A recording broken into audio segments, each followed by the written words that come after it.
geldin sen benim ömrüme Ben seni seçtim gözəller içində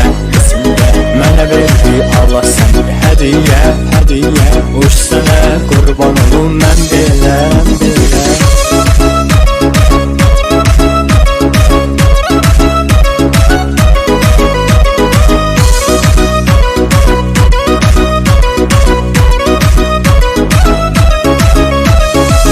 Gözəlim görəkdən sevirəm səni Sevən qəlbimi incitməsən məni Nə olarsan dırmasən qəlbimi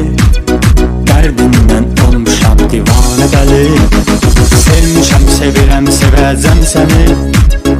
Elə həsrətdə saxlasan məni Vermərəm əlimdə yaralara səni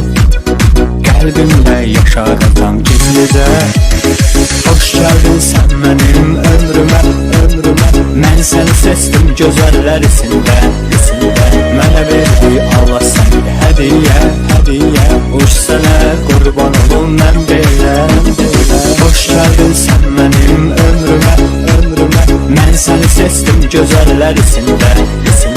Mənə verdi Allah səni hediyə Uç sənə qurban olum mən belə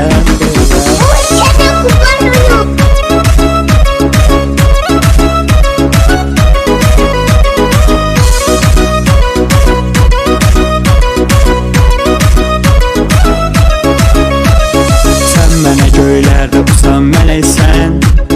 Mənim qəlbimdə sənə can çiçəksən Ruhumda ruhumu sevib sənin Saf qəlbimi qırıb getməsən mənim Taxıllar baş əyri mənim sevgimə Eşqlər çata bilməz mənim eşqimə